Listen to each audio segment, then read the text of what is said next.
Ladies and gentlemen, boys and girls, welcome back to another Sporting160EN podcast. This is podcast number 72. And first and foremost, we're joined by a very special guest, New York's finest, Johnny Buckets. Johnny Cinero, how's it going, bro? Doing well, man. Just trying to survive out here. How you guys doing? We're good. I'm also joined by my boy, Christian. How you doing, bro? Doing all right.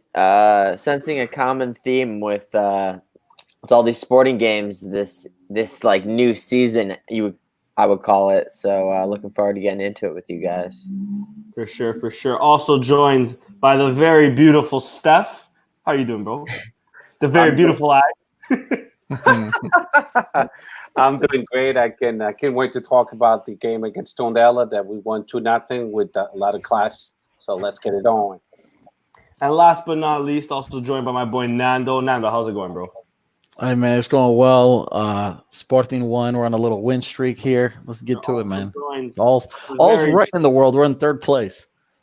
Facts. We're in third place. Benfica and Porto are fighting for the title. It's like we're almost back to normal. The world is coming back around, man. Let's get straight into the lineup. Straight into the big 2-0 victory against Tondela on Thursday.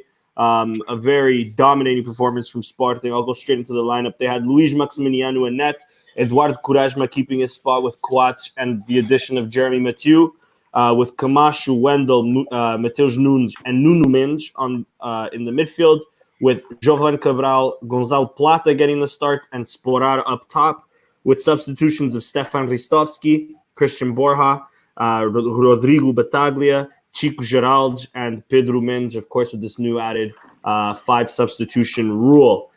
Johnny, our special guest, I'll start it off with you, dude. What were your thoughts on the game on Thursday? Yes, sir, boys. So I just want to say the Lion Cubs are officially back. Let's go. Taking over, stepping up, game after game after game after game. Those who talk shit about the 10 mil are really quiet right now.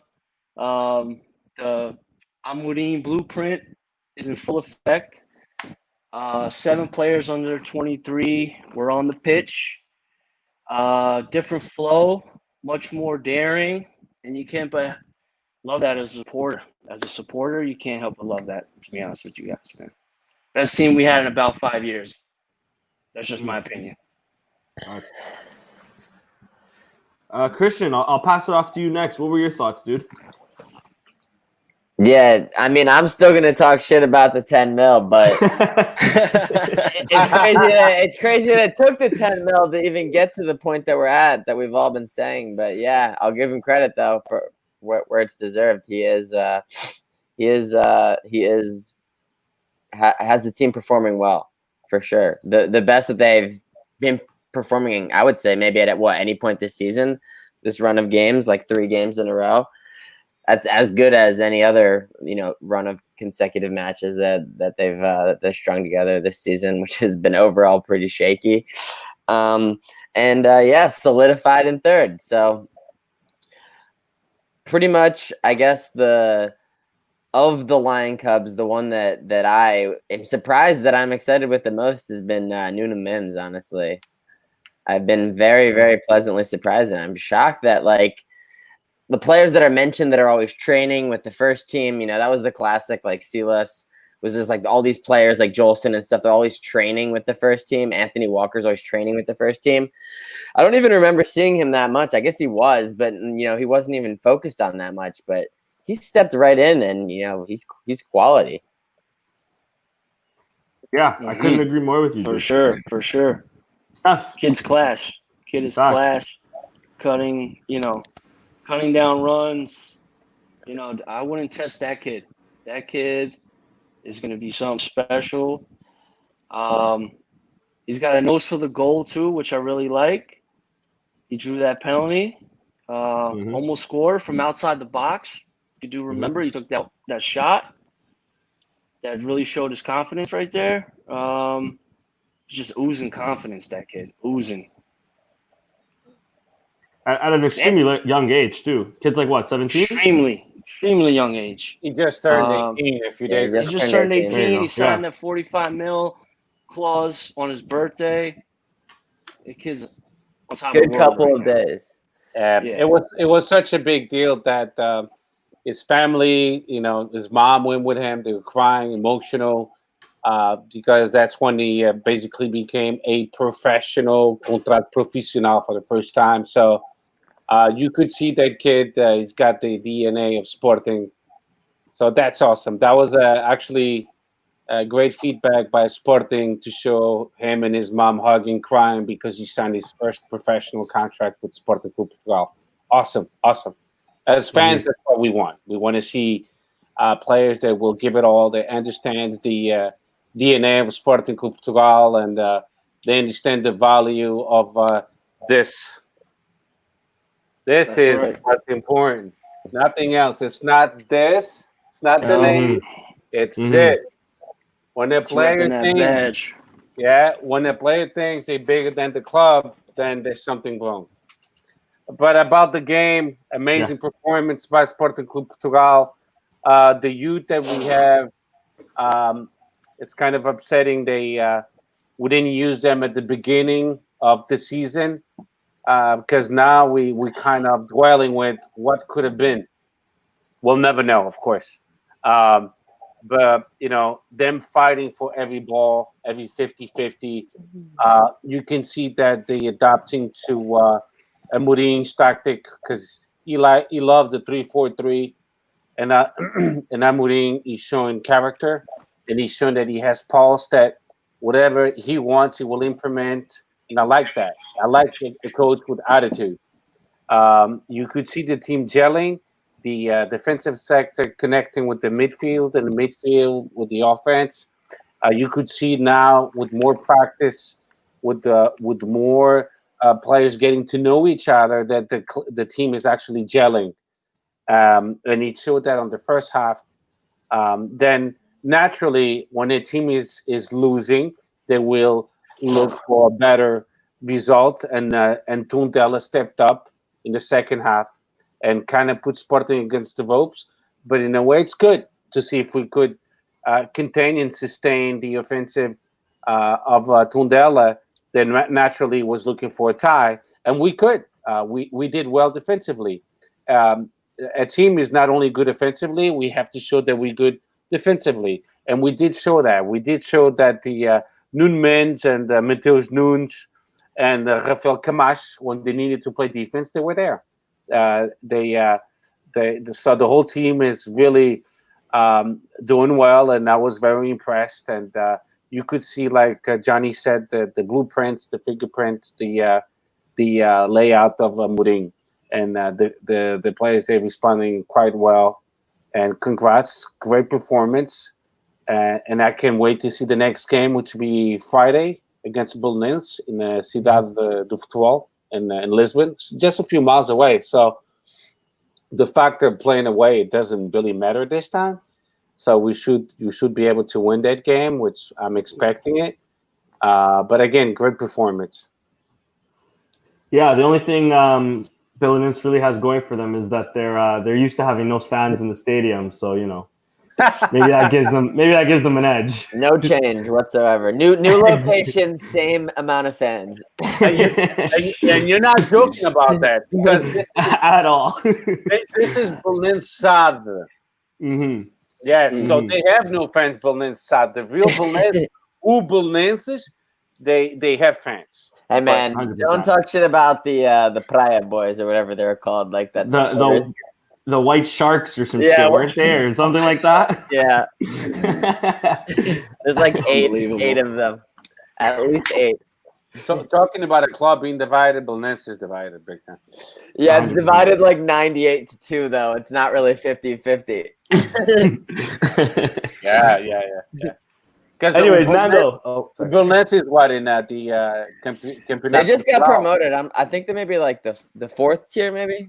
Okay, but so are they coming? Are they going up though with all this COVID thing? Because didn't they? I think that they did. Yeah, I think they went up. Interesting. They still got a little while to get back, but oh yeah, And then it'd be interesting to see what happens with Saad and Ujbil and Ince, of course. Yeah, it's like That's I hope that they just like get dissolved one day. Oh, 100%. I feel like that's what's gonna happen eventually. They'll just like cease to exist, but whatever. It's all about the money. 100%. Anyways, last but not least, Nando, what were your thoughts on the game on Thursday? Man, I think you guys all nailed it pretty much, man. My favorite part of the game is the age, the fact that we're coming out with young players, that we're coming out and sticking with them. I loved the fluidity between Giovanni and our left back, Men's. Like, I love that they look like they had been doing that for a while. That 1-2 touch that led to the penalty kick was great there. And then I was actually surprised, I think, as most of you guys were, with Mathieu coming in. I know that we tweeted, like, in quotes, his injury per se suddenly disappeared. But he gives us, our best bet at defense. I think those three guys back there, Quaresma, Mathieu, and then ultimately Kowats, like that's the way that team should play defensively. So I like that. And I liked more than anything just how solid we were and enthusiastic in recovering the ball, pushing forward.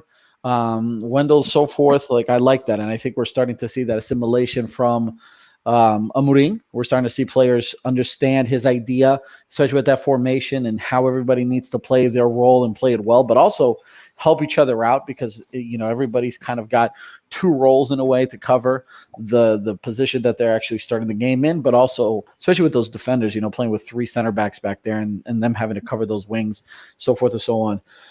But I liked it. I liked it overall. I think we played well, and Giovanni's the man of the hour, right? I mean, 2 straight games with 2 great goals, and his confidence is going up, and I like it a lot. I'm happy with what I saw, and I hope it continues. Yeah, Nando, sorry. What a banger, man. That direct kick, holy shit, man. Yeah, nothing fluke about it at all. Oh, my God.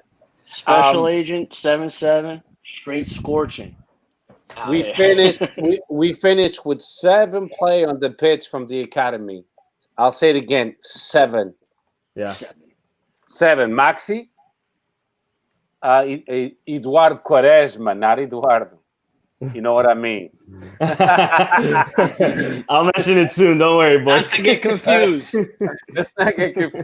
Nuno Mendes, Pedro Mendes, Francisco Geraldo, Giovanni, and Max. And that's it. And Max. 7 players from the academy. That's beautiful, man. Beautiful. Yeah. I hope we don't sell none of them. Because next year will be an exciting team, something to look forward to. A quick question to you guys, whoever wants to take it, or if everybody wants to take it, it's all up to you. I was actually watching, I don't know what the show is called. It's the one with Manuel Fernandes and that Portista with the glasses and those other 2 Benfiquistas. And it was, I believe it was Manuel, playoff, exactly. I believe it was Manuel Fernandes who mentioned that he believes that, one, and I have to agree with him on this, Famalicão and Sporting both have the better starts, if you will, from this post-COVID season, both being an average age of 23 years old, which might have something to affect as maybe like the bodies are really raring to go right after COVID. But more importantly, he was saying that the youth are really benefiting in terms of there being no fans on the field. Manuel Fernandes specifically said no subios, no words against the president, shit like that. I want to know your 2 thoughts, guys, your 2 cents, guys. Whoever wants to take it first. Does he have a point in saying this? Is it very valid? I mean, there's an argument to be made for sure. What do you guys think? Hey, Johnny, go first. You're the guest. Boom. Yeah, there's definitely he's definitely got a good point there. I mean, there's less pressure on the young guys to just ball out, how they want, just to express themselves how they want without getting, whistled at or heckled about what they're doing out there. So yeah, it's a good point that he made there, for sure. Yeah, I agree with you 100%. Yeah, how about you guys? I think for sure, because especially like The pressure in Portugal, I feel like, comes more so from the home fans than the away fans. Like, for example, Porto players going to Tondela. It's not like when they go to Tondela, there's a hostile atmosphere. It's like 75% empty. And the Super Dragones is like the biggest section of people congregated in the whole stadium. The pressure is like at home when it's 0-0 and you're playing Tondela and the 18-year-olds are out there, and it's like, we need to get a result. Because I mean, like, that's how it used to be, at least. I guess not anymore. This season, you don't have to get results in the games. You can just tie them all and just kind of like see who limps to the end better. But like, that's typically how it is. So it's just like, I feel like if there's fans there, it's just adding like more pressure. The home fans, at least for the bigger clubs, just adds more pressure to these players to perform. And especially if you're in the title race, Sporting wouldn't be as great of pressure, obviously, but definitely for Porto and Benfica. Yeah. I think mainly where my issue, or maybe where if there's somebody wants to counter it, is would it really make a difference? Would the fans maybe be understanding if we played the youth? I mean, it's been something we've been asking for quite a few seasons now. But what do you guys think? I think Sporting fans in particular have always gravitated towards the youth. Sporting fans, that's been our claim to fame. You know what I mean? We're not winning titles, but we're producing Ronaldos and Quaresmas and Nanis and Montinis. Producing Ballon d'Ors, so forth and so on, right? So to us, the second that we stop competing and we're not introducing young talent, then we're really pissed off. And I think we've noticed that with Jorge Jesus. Like with Jorge Jesus, their first year could have been the year, right? It wasn't. It could have. And we were playing with some young talent from our team, Patricio, João Mario, so forth. But we also sprinkled in players and investments, and it was all coming together. Fans were still understanding because we were winning, we were playing good soccer, so forth and so on. But Sporting fans, out of all of them, in particular in Portugal, the second that we're not playing with young talent and we're still playing as poor as we have been, no, we lose all patience to that, because that has been our claim to fame. And you take that away, we've got nothing anymore out of the past 20 years. If we're not producing players and we're not winning, the hell are we doing? You know what I mean? Mm-hmm. Yeah, fair enough. Absolutely. Steph, I don't know if you have anything to add. If not, I can ask you a quick question on the game. No, the only thing I will add is that I agree. There's no pressure. There's no pressure towards the young players, and there's also no pressure towards the referee. So the referee should be doing a better job. But as you could see, the Rio Ave Benfica was not a good performance by the referee team. That was horrible. Who saw the Porto PK against Avs? What in the fuck are they doing, dude? I know. Yeah. That's true. And they amateur hour. And they still cried about it, Sportistas. Yeah. They still said they were robbed that penalty. They penalty. couldn't beat Avs, who has like 13 points. 13 points. Legitimately 13 points on this season. I know. And they lost yesterday, 3-0. Portugal. They're so relegated. They're just so relegated. Oh yeah. They got 14 points, I think. Yeah. So I agree with Johnny and Chris and Nando. Without the fans, definitely there's less pressure to the young players and also the referees, and it makes things easier for everybody. Just quickly on the Benfica game, because I kind of want to be a little petty.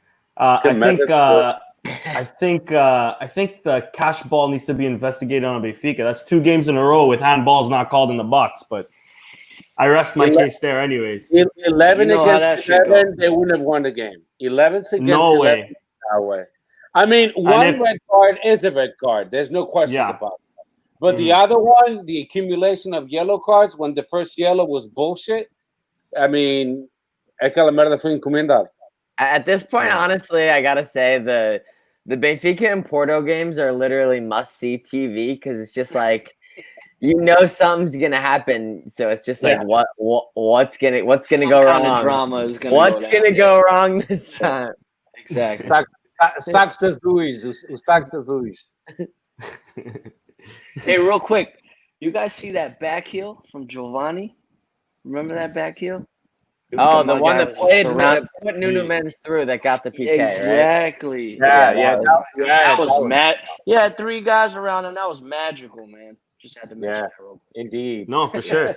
Giovanni has his stock is trending up. Did you? There's an really article in the paper yesterday or today, I guess, that says they're not asking for the Shapa 15 anymore. He's boosted his value up. We're going like Shapa V now. 45 now. My man Twinkle Toes Plata. I will warn you guys. Like there is a non-zero chance that Giovanni sold to Wolverhampton this summer. I'm kind of getting that feeling. Oh. But he's chill. been balling. I'm just gonna put it out there. Because I'm getting a bad feeling about it. If Giovanni is smart, he'll stay at least one more year with the Mourinho because he has a lot to gain with that coach. For sure. But Mhm. I hope that's what he should do, and I hope that happens. But I just But I don't think he wants to leave without winning the Campeonato first. I don't know, It's all about money. Yeah. but still. He seems like the type of player to do that. Oh yeah. Eles querem dinheiro, o resto que se foda, né? The only one I would say that about is like Max or someone like that. Mhm. Even Eduardo Quaresma gives me those vibes. He gives me the vibes that he wants to win. Yeah. Even Max. If Real Madrid says, "Hey, we want you," he's not going to think twice. Well, Barcelona, Inter Milan, AC Milan. Hell, man, all they need is All Wolverhampton to after jump in and say they want him. Yeah, Hey, listen, as long as they pay what they're supposed to, then there's nothing we can say. agreed. And speaking on, sorry. No, go ahead. Speaking on Max, because we have a question from Casa de Paiva, Matt, recent father again. Congratulations to him. I know I mentioned this a million times, but congratulations, bro. He says, can't complain. How do you guys feel about the Alston/Claudio Ramos rumors swirling around? Who of the two would you like to join and compete against Max? He also adds, I always wondered why no other Liga team has picked up Ramos yet. I feel like he's been on everyone's radar and no one has pulled the trigger on him. Literally, we were also just talking just before the show. He is a free agent by the end of the season. So yeah, Johnny, I'll pass this one off to you. What do you make of those two rumors? Do you think Max may be out the door and Olsen or Claudio Ramos? Which of the two would you rather have? To be honest, I'm not quite familiar with either one of them. Ramos is from Tondela, though, right? Yeah. Oh, okay. And Olsen is where? Olsen's a Swedish keeper from Roma. He's had an okay season. He had a really good World Cup, a decent season, but a lot to be desired for, at least in Roma's end. Got you. I mean, yeah, we could probably use it. We could probably use Olsen, another goalkeeper at least, somebody. Ramos, he's 6 foot. I see. 183. But what do you think? We should look for another keeper? Has Max fully convinced you yet, though? What do you think, dude? I mean, yeah, I'm a Max fan. I support Max. I hope he sticks around, and hope he's the permanent keeper, obviously. But things happen, so we definitely need a really good backup as well. So, I mean, I don't really follow goalkeepers like that, but maybe Olsen, since he has that bigger league experience. Yeah. So who knows? International pedigree too. Yeah, exactly. So I'd rather get a veteran at this point. Yeah, fair enough. I kind of agree with you as well. Christian or Nando or Steph, do you guys want to quickly answer? I'm not sold on Max still, man. I'm no offense to Max. I'm not disappointed in Max, but there's still something that's missing there for me regarding his play so far. I don't know. I don't know how to describe it. I don't know if it's the wow factor. Patricio had that. Like, remember when Patricio came in, we're all like, damn it, he has a lot of talent, but he also lets a lot of easy goals go through. But we were willing to stick with him because we could see that talent. It was obvious. I can foresee Max being a really consistent, mid-level goalie. Right now, I hope I'm wrong. I would totally welcome some competition, somebody who's going to make him actually sweat a little bit for the job. 100%, especially with goalies, man. Goalies it's like kickers in football. You know what I mean? Like, you don't really give a damn about them until you need them for that one moment to make a kick. and then they either make it and you're happy, or they miss it and they're released, right? So a little drastic there, but goalies in general, I think having some solid competition on the bench is going to make him, play a little harder and fight for that position. Especially at his age, it only helps him improve. Yeah. You know who'd be a really good... I don't really care amongst those two guys. I agree with Johnny, though. Like, I'd prefer to take the dude that's in Europe and has a better league experience than a guy from Tondela, if I had to pick between the two. For sure. You know who Max would be a really good understudy to?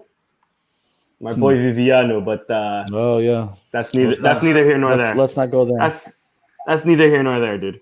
Anyways, guys, as you guys know, and I'll let the viewers know now. I didn't watch this game. I was stuck in a cottage 2 hours north of Toronto, living my best life, getting drunk, hearing the news. It was 2-0. Anyways, but I wanted to ask, because not a lot has been said about him, and I really did enjoy my first few glimpses of him. Matheus Nunes. How is he? How did he look the other game? And really, how's his partnership with Wendell blossoming? The two, I know Matheus Nunes has dual nationality, if I'm not mistaken, but two Brazilians at blood at least. Steph, I'll pass that one off to you. How did you see the two play? Okay, so before I go into those awesome players, really fast, I would go with Claudio Ramos really fast, just because he knows the Portuguese league quite well. And I'm guessing he would be making a lot less money than Olsen from Roma. So why spend that much money in a player in such a elevated salary when we have a great goalie that knows Liga NOS quite well? That would be my pick. Now, in regards to Matheus Nunes and Wendell, they complement each other. The dynamics and the chemistry between both, it's actually... You can see it's getting better and better, and I like it. Matheus Nunes, I didn't know he was that good as a number 6, because he's kind of playing both number 6 and volant, offensive as well. He has great vision. He's not like Doumbia, so he takes care of the ball. Doumbia lost it too easily, and Matheus Nunes doesn't lose it like Doumbia did. And he put the team always in a counterattack mode against us. And Matheus Nunes is actually very careful, and you can see he's always concerned about making the team play forward, not so much to the back or sideways. And that's what I like about him. So I could see those two, if Wendell and Matheus Nunes get to play more games together and they stick together next year, I can see a good partnership between those two players, and Sporting would only have to benefit from that. Yeah, agreed. Also, another youngster that didn't get a lot of attention so far. And Johnny, I'll pass it off to you. What did you think of Gonzalo Plata? A lot more to be desired for, or were you impressed with it so far? You guys already know how I feel about Plata. He's the man. I thought he had a lovely display of skills this game to draw that foul for the free kick that Giovanni scored on. And I do believe if Plata does start to score, Vieto is going to have to ride that bench. He's a terror for the opposition, and he ran wild against Tondela. Yeah, the thing I love the most about Plata, again, I didn't get to see this game, but he's so raw. At least the games that I've seen from him, he's so raw. So he's still a gem. I think that just needs a diamond that needs to be shined a bit more. Christian, I don't know if you had any thoughts on that. Yeah, Plata was much better in this game than in the previous game. He was actually, I can't remember if it was even the past game, the most recent past game, or the one before where he was really, really bad. I think it was the most recent one. But yeah, talked about consistency with the wingers before. Yeah, he was miles better than he was in the other game. Yeah, like Johnny said, honestly, Vieto could be like an odd man out in this formation and with the personnel. I mean, he's probably out for the rest of the season, so it doesn't really matter as far as like the 8 games or 7 games that we have left.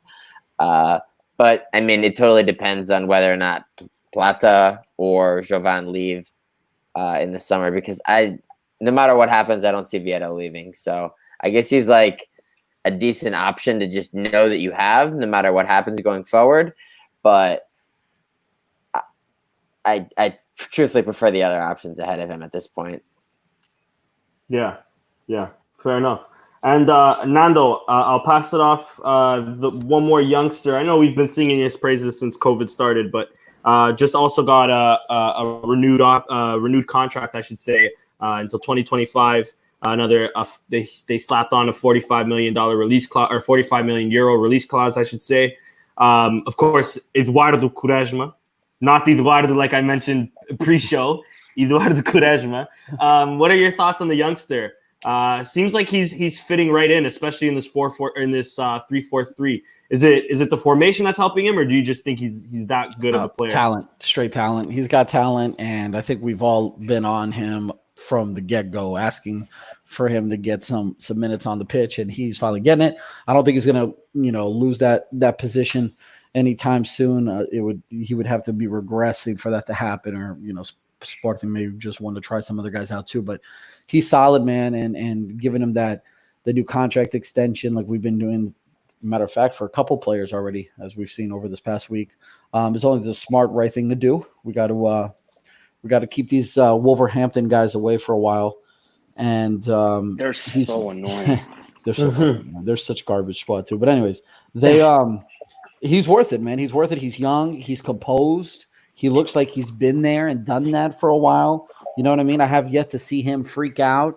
And honestly, we're playing 3-4-3, right? I would argue that he's not even playing in his natural position, but he's still playing it well. So I'm excited about him, and I hope that he just continues to improve. But so far, so good. No issues whatsoever. I think it's straight talent on that end. Yeah. Agreed. Unless anything else is meant. Just one more thing I wanted to mention on the game. Bruno Fernandes' influence seems to still be with the team. Obviously, a very strong presence on social media. I believe it was on 11 Sport or 11, whatever it's called, Football 11 in Portugal. He mentioned how he called Jovan first because, he had a lot of highs and lows, and he would be very high in his career so far, and he'd be very high when he was having the highs, very low when he was having the lows.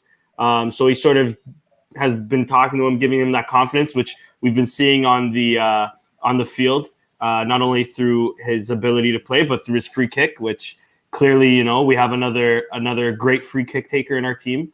And then also Sporar comfortably taking penalty kicks. Of course, maybe not Bruno Fernandes specifically, but how confident are you seeing that Bruno Fernandes is gone, but it still seems like we have good spot kickers. We still have, of course, Mathieu, who's never left, but we now have Jovan with the right foot in terms of free kicks. We have a good spot. It seems like we have a good penalty kick taker in Sporar, a good goal scorer in Sporar.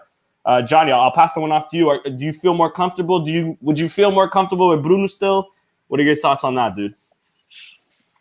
I mean, the transition phase is actually went over quite smoothly now that Bruno has left. So I think Giovanni has really picked up a lot from Bruno's game, which is now transitioned into his game, and now you're just seeing it in full display right now. Yeah, couldn't agree more. Who are your man of the matches, guys? I'll pass the one off. Johnny, I'll start with you again. I got too many, man. I can't just name one, but probably Giovanni, because he's just been super clutch lately. I know some people would say Menge. He was he was a horse out there, just setting up the PK. Just complimenting. They just complement each other's game so well. They know where each other's at. It's really breath of fresh air to see finally. Agreed. Nando, how about you? Giovanni, 100%. He's improving, in my opinion, confidence-wise from game to game. It's not easy to take a good free kick. And, don't get me wrong, I'm not over here saying that this guy's going to be the next, bending like Beckham. But, to put two in there the way he has in back-to-back games and to be that detrimental, I'm gonna give him man of the match. But I'm then going to give, like, a special mention to Mins. just because he was clutch on that left side and looked like he's been there and done that for a while too. And I liked his 1-2, and I've liked just watching him out there and how quick he was and how committed. So definitely Giovanni, man of the match, and then special honors to him as well. Fair. How about you, Steph? Well, first and foremost, congratulations to Sporari, was champion of Slovenia. Yeah. Yeah, Bratislava. So Slovakia, bro. yeah, Slovakia. It's confusing. He's Slovenian. The club was Slovakian. Yes, you are correct. Thank you for the correction, Chris. Just so that we're clear. and I love you, Blue Eyes. And Thank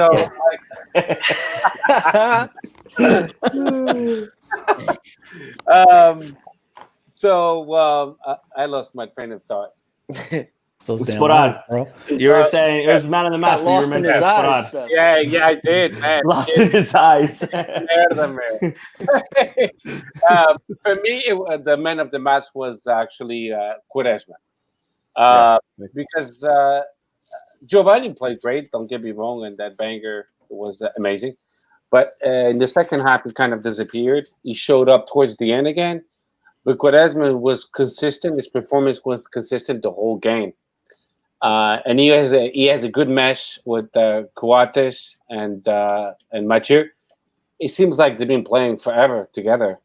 And I love that. I love that he just went in with such experience, Coates and Mathieu, one that played for Barcelona, the French team, the French national team, another one that played in Liverpool and plays in the Uruguayan national team.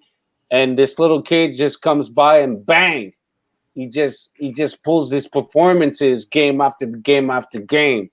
And maybe it's because there's no fans, there's no pressure, but I'm very impressed with Quaresma. Very, very impressed. Nunes, on the other hand, when Acuna got hurt, I didn't see one Sportingese panicking.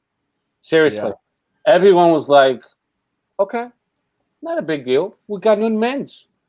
And that's because before it was like, oh, fuck, now we got to play Borja. And he's not that bad, but he doesn't convince Sportingistas. Nunes, he came in and he fits like a glove. It's like, everyone is like, why the fuck didn't we play him before? You know? So, yeah, I mean, he's the left winger we needed because he can do the corridor back and forth like it's nothing. The kid, he tem pulmão do tamanho do caralho, meu. Epá, he does a corridor with no sweat. And I love that about the kid. I hope he stays at Sporting for a long time. He's even better than Thierry Correia that we sold. So very impressed with those two young players, with Matheus Nunes as well. But my man of the match goes to Quaresma.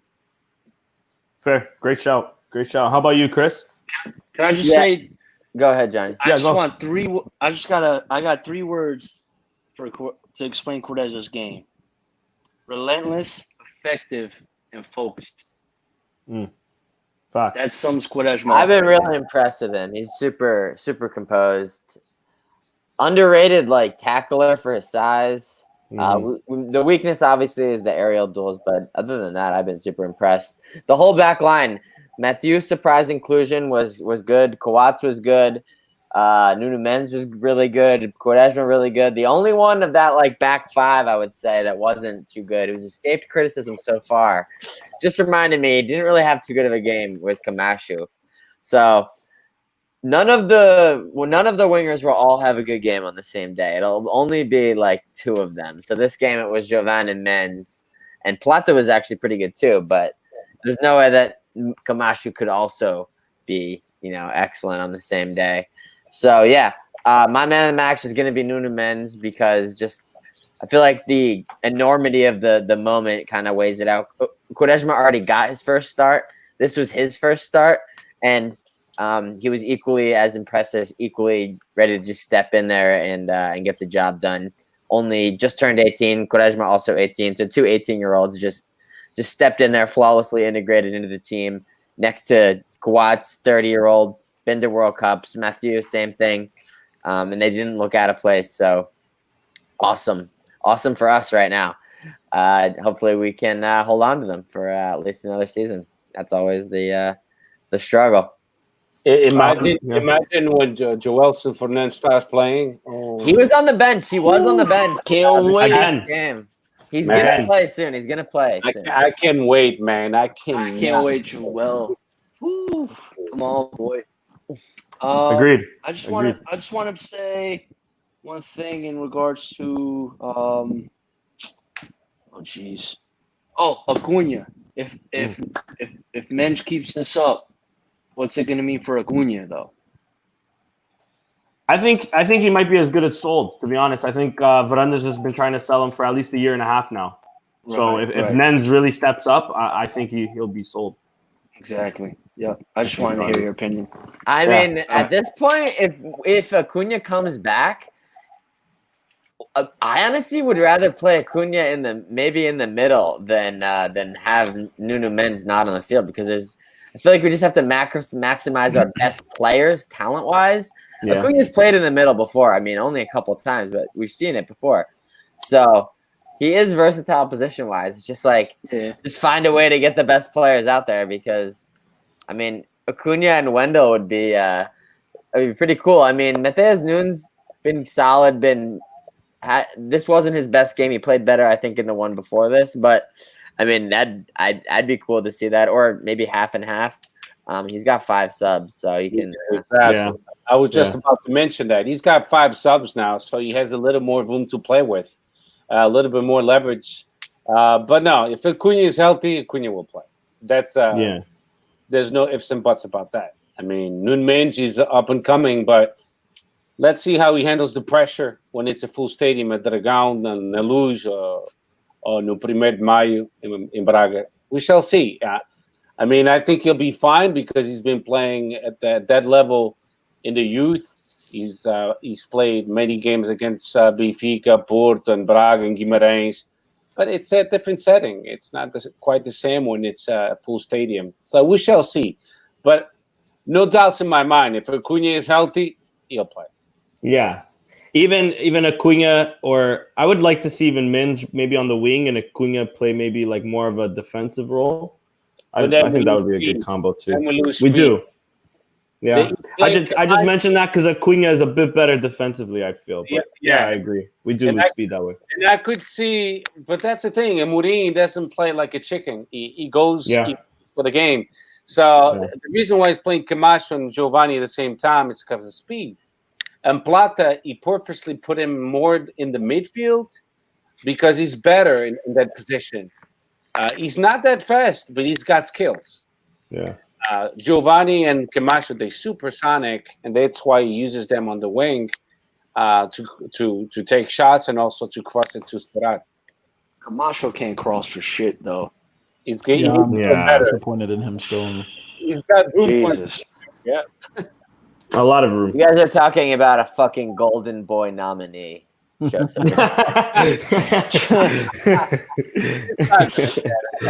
watch our mouths. Honestly, one last thing I wanted to mention, not so much the game, it's more of a confirmed transfer at this point. Something we've been hitting the nail on the head for a long time now, but it's official. He got the start on West Brom. I just want a bit of due to Matheus Pereira, who honestly leaves me to think what could have been. Really, that's it. I don't know if you guys want to quickly chip in, but 2010 to 2020, 10-year career at Sporting. How many games did he play? Like 5? 4. Yeah. I heard this weekend so many, I don't know if they were Veranda supporters or not, but I heard so many people and read so many tweets of people supporting the deal and the 10 million for a player that barely played and blah, blah, blah, blah. Like they kept going after that narrative. And dude, it made me cringe because he didn't play because he didn't want to play. He was shafted across the board with multiple coaches. It's not like that dude pulled a Chico Geralds and we were just sitting here going like, when is he going to put it all together? You know, he went over there to England. He did his thing and he captivated and he's been killing it. His talent has been obvious from day one. And Sporting completely dropped the ball on that one. Absolutely dropped the ball. Yeah. It's sad to see him go, yeah, for sure. To me, he has way more talent than a Giovanni Cabral. He's got that something special that I don't see currently in like a Giovanni or so forth. Not throwing shit on Giovanni, but I'm just so mad that we let him go for what he went. I remember watching him. I think it was 2014-15. He was on the B team. Maybe 15-16 actually. 2015-16. The B team was actually not that bad that year. And I remember thinking like, damn, this dude's about to be really good. And then he actually like got a preseason with Jesus, I think. But I think Jesus threw him in on a few games. Yeah, League Cup, but I believe he played with games while he was on the B team. Yeah. Just never panned out. I mean, he didn't help himself in a lot of those seasons because I feel like he didn't play that well. But especially like most recently, like in the last 2 seasons, there was really no reason that he shouldn't have been getting more chances than he was. Yeah. And I'm going to be really pissed if West Brom sells him to another Premier League club. Which they will, most definitely. I hope that he plays next season in the Premier League with West Brom. West Brom is now in first place, by the way. After this weekend, they tied. So now they're tied with Leeds, but I think they're ahead on goal difference. So West Brom is pretty much going up to the Premier League. Yeah. Yeah, it would break my heart to see a Demiral situation happen again. Go for it. Didn't he get into it with JJ at some point? I think so. Or something like that. They always tried to like make excuses, I feel like. So they say. Yeah, I feel like it was just them covering for themselves. Like, oh, he had a bad attitude, but who knows what's true or not. Yeah, I'm going to miss the guy. He has the same birthday as I do, 5'5", so. That's sick. We'll be able to keep watching him because he's going to be like on the most like easy to watch. He's electric. Yeah. He's electric, for sure. Yeah. Yeah. Another question here from Kaza the Paiva. He asks, I'm curious why. Dude, he asked about the same guy. Yeah, I did too, actually. He was like, why has Ruben Amorim hasn't started Rodrigo Fernandes any chances? And then him saying, and Miguel Luis, I feel like are not a part of the plan. Johnny, I'll send this one to you. So yeah, Rodrigo Fernandes and Miguel Luis not on the bench, nowhere to be seen. I don't even think I might have seen like maybe pictures of them in. Can anyone confirm that Miguel Luis is alive? Can anyone actually confirm that Miguel Luis is alive? When it was who just had a birthday on the team? They had that photo where they were all lined up. It was Jovan and it was somebody. No. Yeah, it was Jovan. And it was Nuno Mendes. Yeah, exactly. They both had birthdays, and Miguel Luis rather. He was in one of those photos. That was the last time I've seen him. I'm going back and looking, bro, right now. And Rodrigo Fernandes, I mean, kid's got talent too. Maybe it's just, holy shit, dude. Maybe he's just got the short end of the stick. Yeah, bro, he's alive. Yeah, maybe. I mean, he did feature in some Europa League games. Yeah. I mean, maybe it's a lack of attitude at practices. I mean, this is why Ruben Amorim is he's big on players' attitudes. If you don't give it all, then he's not going to play you, and I agree with that. I mean, if you don't give it all when we practicing among ourselves, why should I play you? So maybe it's that. I don't know, or maybe he's at the end of his contract and he doesn't want to renew it. So Sporting is like, fuck it. I'm not going to invest in you if you don't want to re-sign with us. Don't know. Speculation. Yeah, agreed. And of course, I just had it on the screen. Real El Frekinski does mention the real. Also does mention Daniel Bragança, so he's another player to be looking out for. I think that always never made sense to me. Why did the chances that Miguel Luis got and continue to get should have been opportunities for Bragança? Yeah. Why? In retrospect, it never made sense to me. Even Ryan Gold never got so many chances. Why did Miguel Luis get more chances than anyone? I don't understand. Yeah, I don't get that either. But I guess, I mean, I saw it on the newspapers, Portuguese papers, that he's a figura de equipa B. I didn't like that, actually. I'm like, what the Fuck fuck? that. I'm like, people were excited. I'm like, Well, I'm I not guess hopefully excited. that means like for now, like the training camp that they're doing right now. Maybe. Right, Now, That's what that better mean. because that, Yeah. that's got potential. I want to see him play in the A team, not the B Mhm. team. What the fuck, you know? He pulled out a great performance, great season at the Studio. Yeah. Well, he if Wendell goes, then he could fill in that role, right? Yeah, Yeah. most definitely. Yeah. Yeah. That's the type of play. He's constructive midfielder. He's not defensive. But defensive would be Mateus, Nunes, and then he would be like Wendell. But Wendell, I mean, he's a special player. He's good. Yeah. Yes. I mean, I would- but against he's good. But I don't know. I don't know if he's at that level yet. You know. And at the same time, he's had no chance to prove it either. Just playing for a second division, he hasn't had no chance to prove it. But yeah, I agree. Which is good. Look at William Carvalho. I don't know. I know we don't like to talk about Rats, but I'm gonna have to mention this. No, He came from a Belgium team, Club Bourges, and then he pulled out a great season at Sporting. Yeah. And just before Bruges, I believe he was at Fatima, and I don't know if it was they were at second division at the time or third, but he definitely developed his game also in the Escolões do. I can't say the word, bro. Not Culhões. Easy. Escolões. Escolões. How do you pronounce that? Portugal. Anyways. Oh my god!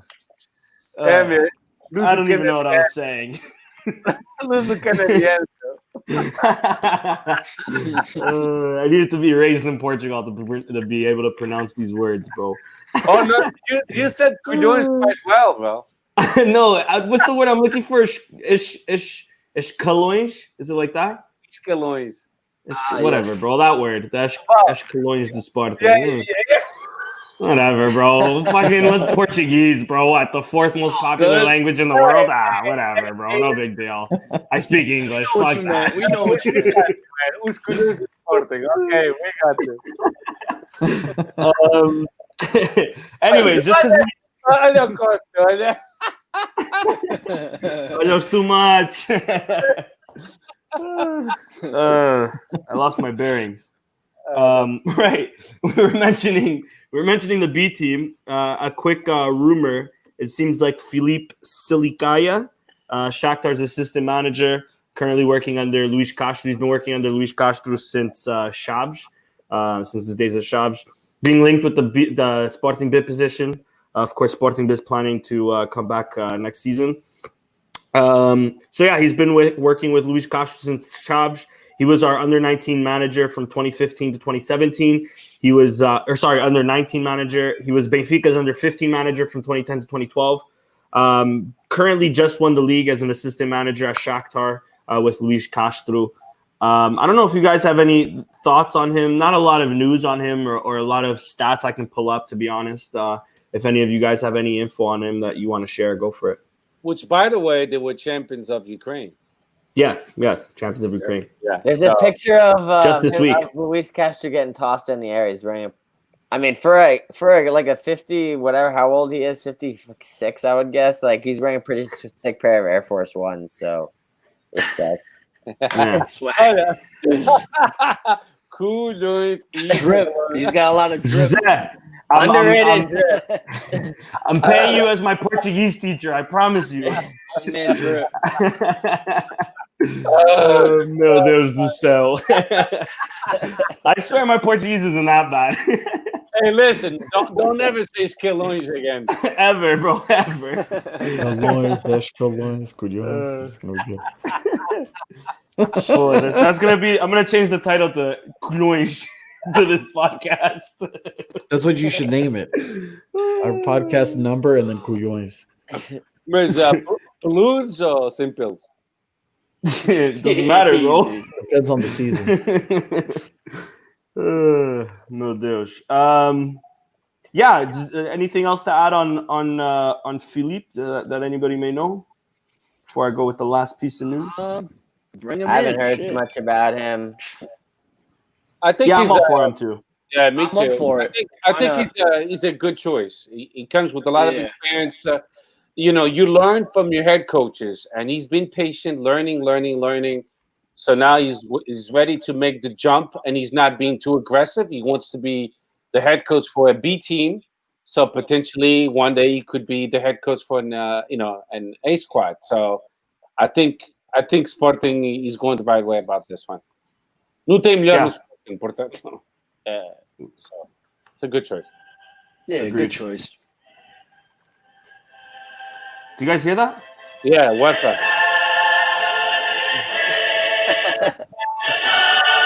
Boys, last piece of news. The Champions League is back to Avalon, caralho. Hey! We needed the whistling in the background. We needed the Juvaleo squads whistling it out. How much Yeah, are we so getting for this? How much is I the team getting mean, for that?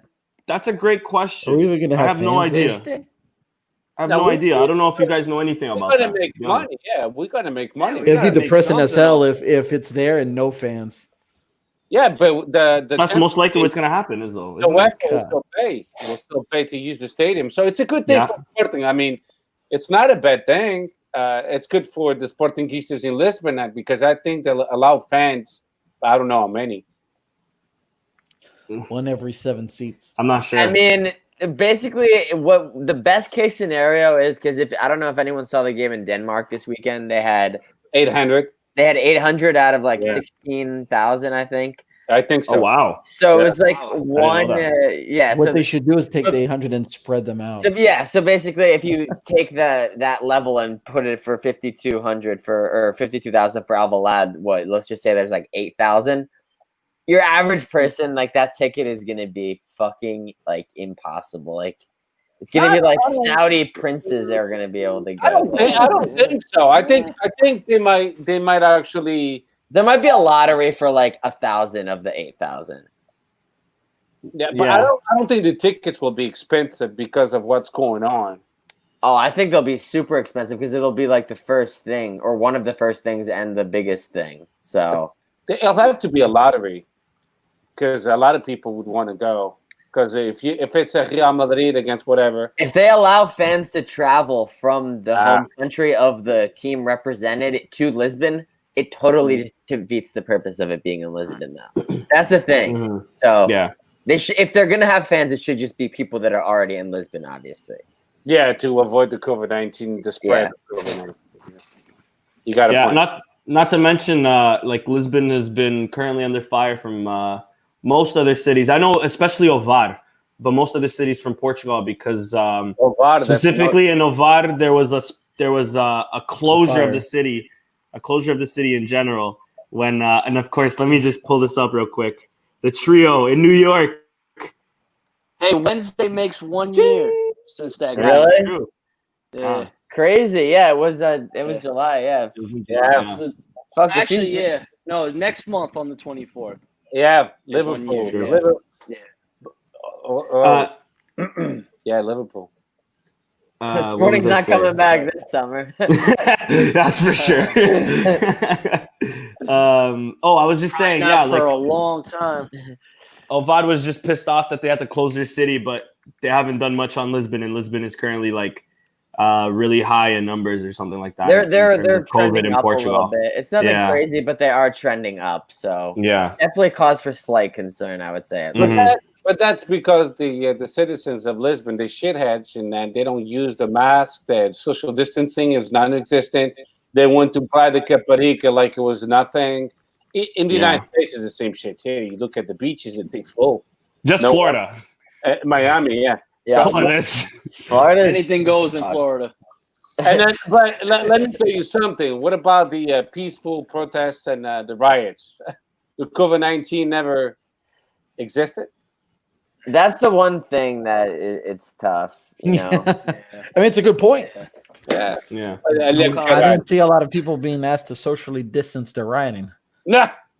I saw a lot of people stealing a cheesecake and stuff like that. Bro, that lady that sold that cheesecake that walked out of that shit, that's clutch as hell. You stole the Look, cheesecake. yeah, bro. And I actually saw that on the news, and the person, if we're talking about the same video, the person's like, and the lady behind us, there she goes with the cheesecake. It is tough to socially distance when you're packed into the street. Oh yeah, of course. Back to football. Yeah, no, really, it's just the. I hate that's how really all I have. everybody It's just the wears his champions. mask. Well, there's also Amadine with the mask is so stupid, Bro, Chris, it kills me, bro. Like, it actually makes me angry watching it, bro. It's like 2 times bigger than his face too. It's like it's on the second he goes to talk to somebody, it's off. Then he like sees camera, he swings it back on. It's just like, why are you even pretending to wear it? It's so dumb. Wait, in theory, he can't talk to players though, right? Obviously, I hope negative. he pulls off that Joe Biden face mask hang though, like the one that's just kind of hanging off the side here. Like that's what I want to see. Listen, I said it on the first game back from COVID. I'll continue it. He only wears the mask when he gets up from the bench, so that the referee doesn't realize that he's up from the bench, so that Sporting doesn't get fined because he can't leave the bench. Does Emmanuel Ferro wear a mask? I don't think he does. Because he doesn't have to. I don't know about last technically game, the head coach. He's the only one that's technically not allowed to. Yep. The head coach. Not allowed to or not? It doesn't need to. He doesn't need to. Oh, okay. But how about Gonçalo Plata? He's been associated with Leipzig. Yeah. And then it was Plata and who else? There was another one just associated today too. Well, the thing is, we only have 50% of his pass. Mm-hmm. Yeah, that's the part that's fucked. Yeah, and then Sporting counterattacked and said 45 million or nothing. And at this point, if you're Independiente from Ecuador, and Sporting paid $1 million for half, and now they're trying to buy the second half of the pass for like $1 million, $2 million, they're like. They see the same news that we see, and they say 45 million. Why would I sell you half for 1 million right now or 2 million? They're gonna say, I'm just gonna hold on to this. I'm gonna get a big payday eventually. Yeah, exactly. Mm-hmm. So that's gonna come back to bite us in the ass not getting that done, a year ago or 6 months ago, back when he wasn't, a hot commodity. We can bench him and then wait until he loses his value.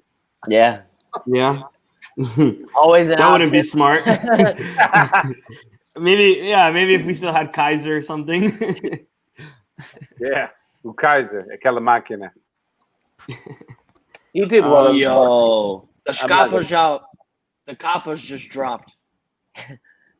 What do we got, bro? What are we saying, bro? Give us a quick recap. Arsenal, Asleta, Joelson. Oh, another one gone or wanting to leave.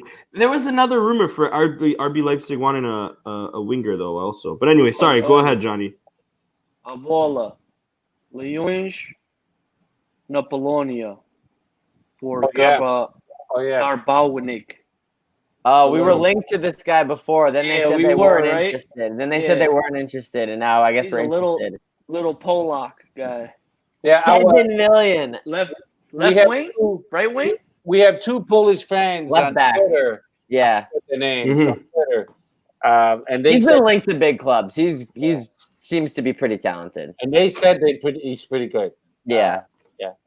I forget the name of our Twitter fan because he's always on the he's like a Sportingista from Poland. That I never heard of the thing, but he is, and he loves Sporting. Yeah. It says Acuna looks like he's espreita regreso, so it looks like he's ready to come back. That's record. Yeah, he didn't practice today, but I mean the game's Friday. I imagine he'll be back in time. Yeah, he should. Yeah. But basically what that says to me, if the Polish guy, the left back, we mentioned that if Acuna goes because we have Nuno Mendes, but what if they both go and it's a replacement for both of them? I know. Shit. Wouldn't shock me, to say the least. And then Bor has the backup because Nuno Mendes was linked to Manchester United. Yeah. Chill. Well, who's linked to Liverpool? I thought he was linked to Liverpool. Was it Liverpool? Men's. Oh, I thought it Some- was Man U because of some the rumor. men's being U connection. Liverpool could take a mush back. Yeah. Yeah, Okay. no refunds on Camacho, I don't think. Nah. Jesus Christ. Honestly, I think we need a bigger refund on the Vieto than Camacho, but Fuck, dude. And we only have 50% of that pass either. And So. just that, just for fucking seeing him there. I mean, Vieto is pretty good, but he needs to get down with the program. I mean, and I think with Ruben Amorim, it's either you play or you gone. So yeah. we shall see. But one other players that's been associated with Sporting has been Roberton from Vélez. Argentinian lad. Yeah. So again, he's under our radar. And he looks like he's an interesting player, so let's see. Yeah, let's see. Is Pedro Mendes getting a chance anytime soon? Not with Sporar. Bro, he We'll got see his next. 30 seconds last game.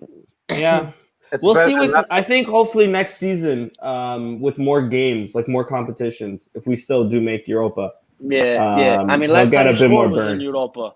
Exactly. Right? Yeah. Yeah. Hopefully. Oh, yeah, I like the kid, so I hope so too. I hope we don't really go out for another striker. We have enough. We have Sporado, we have Minge, we have Marques coming back, we have Ruiz coming back. We should have enough. We have Dala. He's gotta Dala. get going, man. Forgot about Dala. Yeah, Dala. Yeah. Dala's huge. I love it. I like Dala too, and I hope Mourinho gives him a chance. Yeah. So Even on the wing, he can play both. He's those ready, positions. man. He's ready for.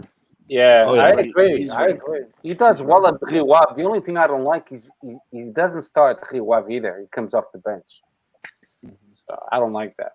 Yeah, that is true. He makes an impact off the bench, which is good. It's at least good to see. It's not like who am I thinking? Like Gerald's when he was in Greece, or even Gerald's when he was in not Rio, but where was he last year? Frankfurt. You know, he wouldn't even come off the bench. You know, that was Gerald. Ushiku, yeah. Ushik actually, every time he's been coming over, he hustles and he plays well and he gives it all. So I like what the few For sure, minutes yeah. he's given. He's been impressive, and I forgot to mention him before. So I want to see more from him actually. Since he's not going to come back, I'm hoping he gets more minutes. He's been last game. I think he was given 20 minutes with the overtime. Mm-hmm. So that was, and he was 20 solid minutes. He played defense. He played well. I liked it. I like his sua dedicação, os seus esforços. I like that. Yeah. Yeah, He I held like it him as a down. pro. He held it down. Yeah, he did. Yeah. One thing I don't want us to forget is one of our biggest fans, who Pedro Lino, passed away. It doesn't matter how. I mean, everyone has their own ideas of how he died, but I'm not going to say it. But he was a grande Sportingista. So, Michael Dillon. He really was. So didn't he play, or didn't he? Wasn't he part of the natação? Yes. Yeah. Atleta the Olympic, and then he became an actor. So doing yeah. Mas era grande Sportingista, so it sucks. Yeah. Rest in power, Leo. Okay, we'll quickly go into to the predictions for next season, or for next week, I should say, or for Can I this just week. say Really. one thing? Go for it. Rostowski's garbage. Don't do my I'm boy sorry, like that. guys. Don't do my boy Sorry. like that. What do you mean? I'm sorry, man. I'm done with him. Yeah, I just had to put that out there.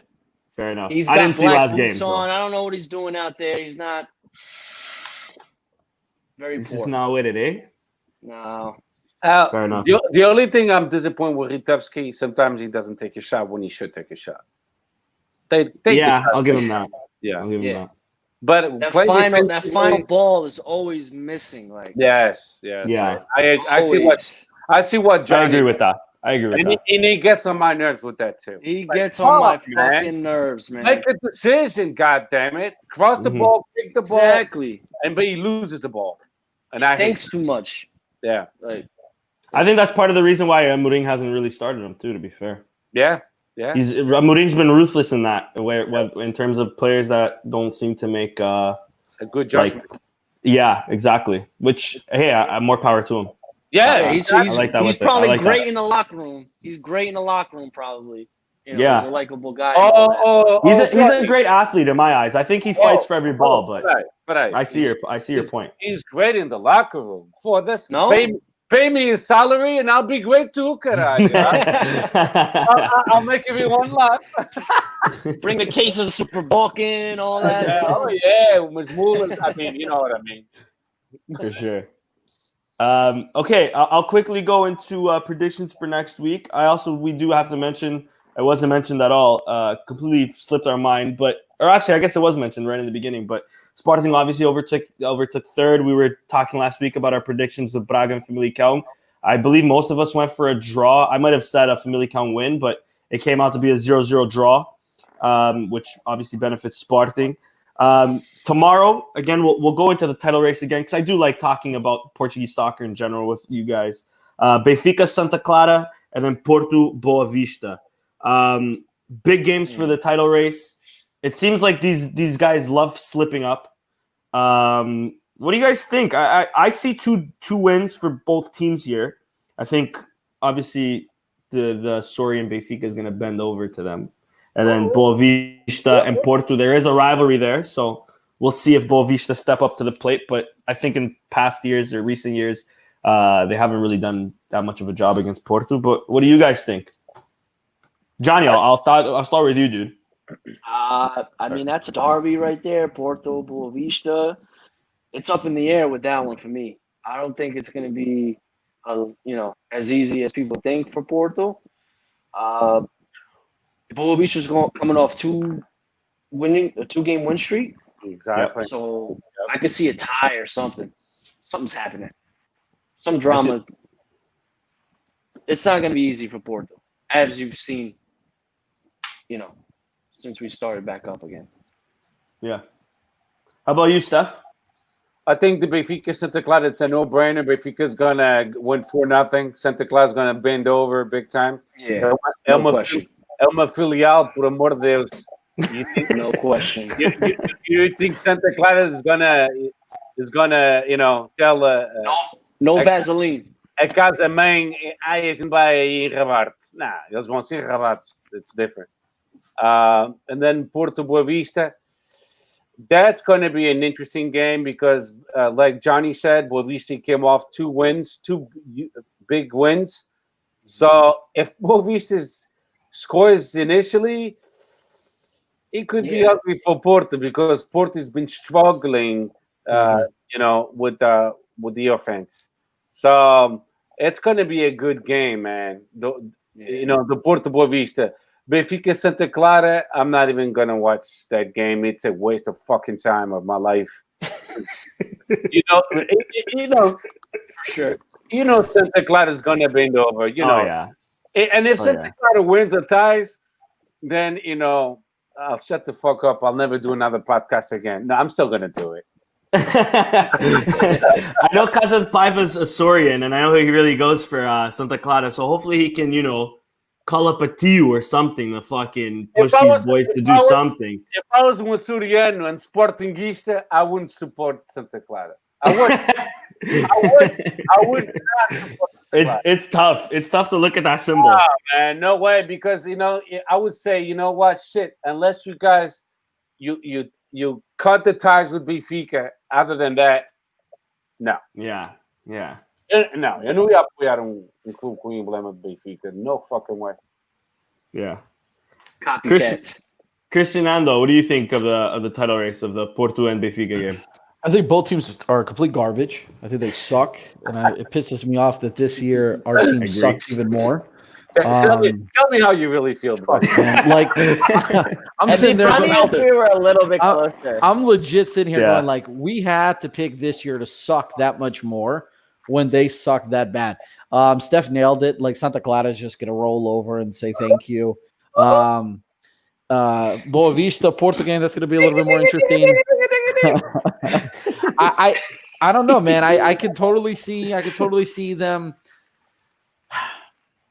I can see Porto screwing up. I know it's at the Dragão, but that doesn't matter. There's no fans, so home games don't give a damn at this point. But Porto's a little panicky. I think that it's more than obvious that they can't figure out how to play offense this year. The Sergio Conceição's all over the place. I think he's just dying for the season to end. And I also feel the same about Bruno Lage, man.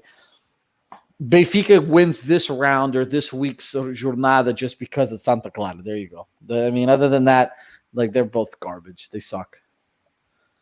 Yeah. How about you, Chris? I actually take back that I wish it was a little bit closer, because if they were like only 7 points back as opposed to the 15 I think that they are, then we'd have false hope that a miracle could happen, especially if they're playing like the way that. But as Sportingistas, we're good at math. So we would be counting it down and put on Benfica. Bro, you give us an opportunity to whip out a formula, and we'll figure out. I'm glad I don't have to mentally deal with that, to be honest. Because I agree with you. This shit's exhausting. Because obviously it wouldn't happen, but it'd be like, oh my God, they're dropping points. This might actually happen. Hey, I'm not gonna lie. Like, subconsciously, when Benfica was still tied the other day, I did the math, and I was sitting there going like, well, if they tie and we get another 2 points back, every single game that's left, we have to make up 5 games, right? 15 points. So they need to drop 5 of the last 8 games. Yeah, still possible. No, come on. At least I don't see. They need to pretty much drop points in at least. They can afford to win like 1 or 2 of the last. We can do it, guys. Games. Hell, both of them. That has to happen to both of them. Listen, I don't. Yeah. 5 games. Come on. I don't think they're. Yeah, the refs wouldn't let that happen. No. Especially if they lost like 4, they'd be like, all right. We've left it go on. We would have the biggest coronavirus spike in that side of the Segunda Circular that we've ever seen. Like, those dudes would just show up and riot, fans and everything would lose their absolute shit. You know for a fact that if Benfica needs to win, the referees will play a big role in that. As we've seen.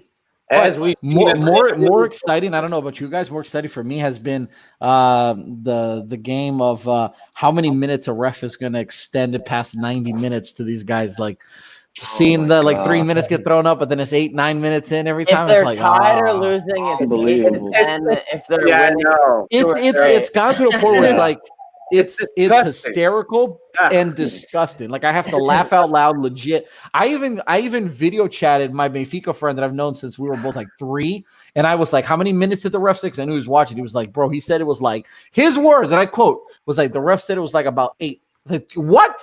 Bro, he said Porto got 10 against that. Yeah, well, but see, it's already ingrained in their heads, bro. Yeah. They're already kind of like, if Porto they losing, it's guaranteed it's going to be 7-8 minutes. If they win, it's going to be like 4 minutes. If they're winning, it's like a FIFA game when you're playing and you get that ball on the offense, they blow that whistle right then and there. It's like a damn disgusting in Portugal.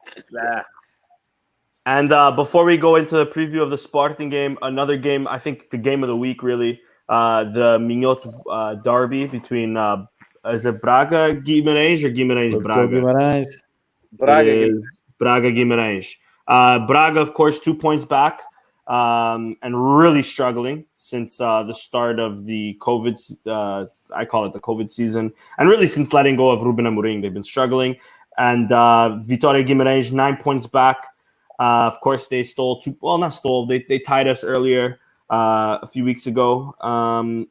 It's one thing I have to mention. It's going to be sad to not see this game with fans. Isn't it really? Because that's, I think, what makes this derby special is the fans. Mm-hmm. But anyways, if you guys want to chime in on those in that game and want to give in the prediction. Being from Braga and all my family rooting for Braga as a secondary team, I've always sympathized with Guimarães, to be honest. I always got to be the odd man out. But so A, fuck Braga always. I can't stand them. B, I like the passion that Guimarães fans bring to the table. And C, I hope Guimarães wins because fuck Braga always. And if I got to pick between the two, Guimarães all day. And like you said, without fans, that's not, it's not a question, but that's become a really fun rivalry. Like, it's really passionate. It's good soccer usually. And people like to tune in on that. And that's good to see too, you know what I mean? Because you look at England and you look at other leagues that have those rivalries between those cities, even though they're not competing for titles. It's good for Portuguese soccer if we can get those rivalries going between those smaller clubs, even though they're not quote unquote small, but they're not competing for titles. Yeah, agreed. That's- To me, that's- outside the big three rivalries, that's the best one. Yeah. And that still tops a few big three rivalries. I think. That- I think that might be respect second or Guimarães. third. That's a better Yeah, same. derby. That's a better derby than Porto Boa Vista. In Way my better. yeah, Now, way, especially Porto way Boa Vista better. back in the late '90s when Boa Vista was actually like title contenders. That was pretty fun. Yeah. But Yeah, but that was really it. The that was 2 it. years. That was it. That the was one, 3 to the 4 2 years years for they Boa Vista. competed. And that was it. Yeah, Yeah. the 2 years they competed. 2-3 years. but they I actually went to a game in Guimarães, Sporting My dad's gone to Sporting Guimarães. a Oh, wow. few times as well. away at the Jose Afonso Henriques, right? Mhm. Are you from up Um, north too, man? I'm from Aveiro. Actually, Oh, word. Steph, you grew up in Ilhavo? Gafanha de Boa Vista either. Yes. Okay, Nice. because I'm right by Ilhavo. I'm in like Vago, Souza, I know what Oh, about nice. it. Loco, Yeah. Caragosa. Yeah. I'm right over there. I'm Rest always in in peace, Ilhavo. Mario We Duarte. Stadio, Yes. Mario Duarte. Yeah. That's it. Sad day for R.I.P. Beira Mar. I'm went also to- from Ilhavo. Aveiro. Are you guys really? You too, buddy. I'm also So from Aveiro. am I So the only one up Aveiro north? is- I'm like legit from Braga, like a little Alright. bit north of Braga. I don't know. Where are you from, I- Christian? My grandpa's from Famalicão, but our Oh, families okay. lived the apartment that we always stay at. My aunt's in Benfica, right in Lisbon. Benfica, the club. You say that the club? A The damn neighborhood, part of bro. town Oh, like the called neighborhood, Benfica, yeah. It was flooded. I know. Wow. Something. Cheira com merda ou quê? Deve cheirar uma bela merda aí, pá. It's right by the stadium for Club Football Benfica. I live like maybe 1 minute walk from. So that's the better Benfica club. Let's be real. Qual é o escalão? Os colhões dele. O escalão. I'm going home later, guys.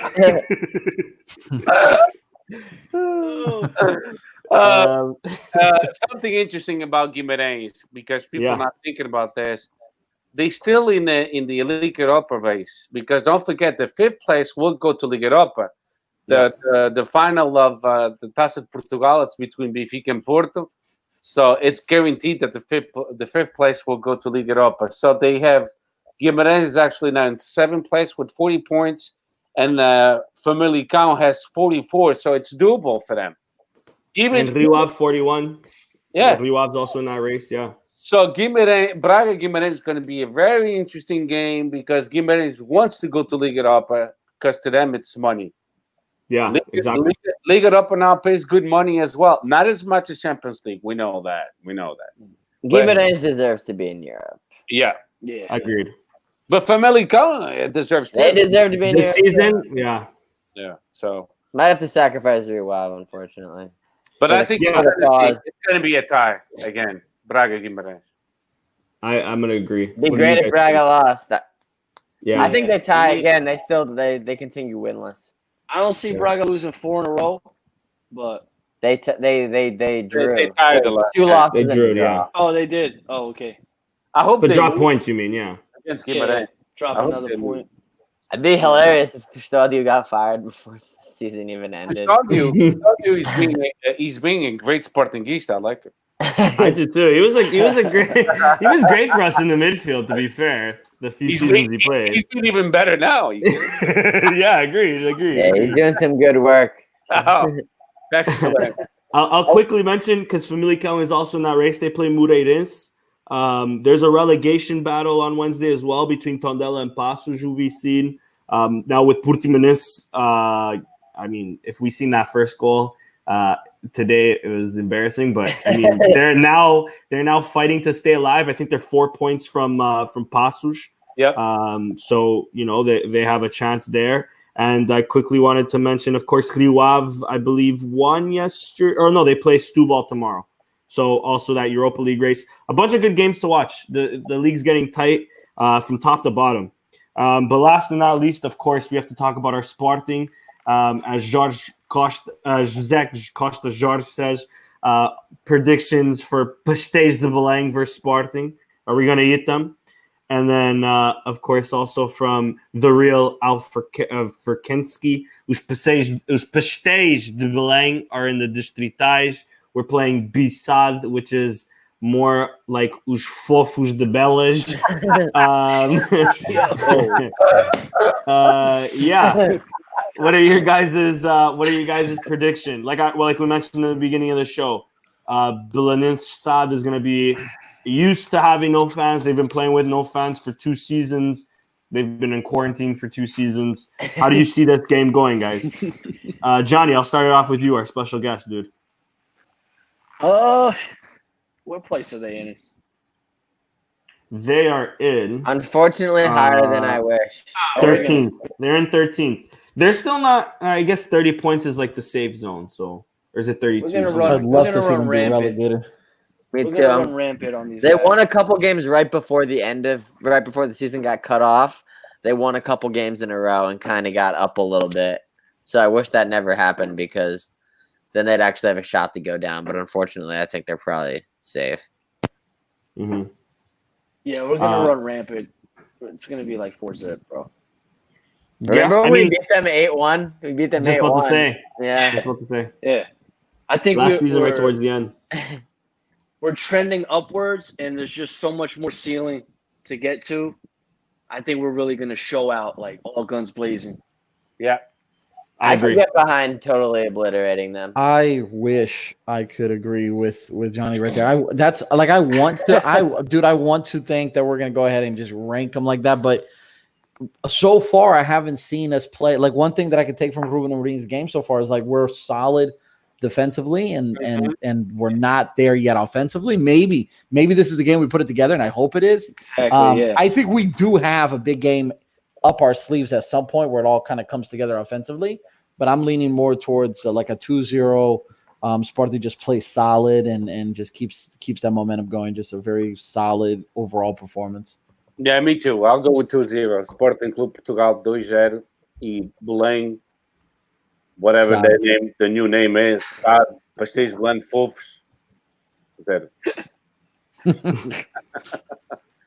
Yeah, I'm gonna agree. I'm gonna go with another 2-0 win. I hope we win 6-0 because that's not even the real. Of course. I'm optimistic like that, guys. I don't even. No, I need to you around. should, Bro. I need to be that fair. respect them. I don't respect them at all. They're not the real. No, me neither. That's a fake bullness. Stupid ass. The real Exactly. bullness is Exactly. yeah. That's 3 times. Fuck them. The greediness of Linus. Yeah, they were founded in 2020 or something. 19. História. It's como outro clube. 1904, 1906. It's the same thing. That's not fun. Exactly. No, but that's why, to my Benfica friends, which I have a lot and they're good friends, I remind them all the time when they say Benfica, you just admitted you guys were founded in 1906. And then they say, why are you saying that? Because if you say Sporting Lisboa Benfica, then it's 1904. Yeah. Sporting Lisboa was in 1904. Well, that's why, like, I always tell you know how we always hate that Sporting is always considered Sporting Lisbon across like Europe and shit. But every Benfica friend and family member that I know of, I always text them like Benfica Lisbon on everything because they can't say shit because that's their actual name. So I always call it Benfica by Benfica. No, but Nando, the Sporting Lisboa, it's an association that was founded in 1904. Benfica, just the name Benfica itself, was founded in 1906. Mm-hmm. The merge was done in 1907.